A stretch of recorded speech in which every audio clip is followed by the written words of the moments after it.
થવા પર વહેંચાતી મીઠાઈથી શરૂ થતી આ જિંદગીની રમત શ્રાદ્ધના દૂધપાક અને ખીર પર આવીને પૂરી થાય છે.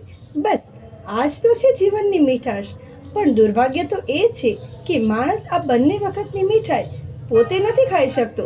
રિવાજ ખાતર ભલે તમે શ્રાદ્ધ ઉજવતા હોય, પણ એટલું યાદ રાખજો, ગાય અને કાગડાને ખવડાવેલું ક્યારેય ઉપર પહોંચ્યું નથી.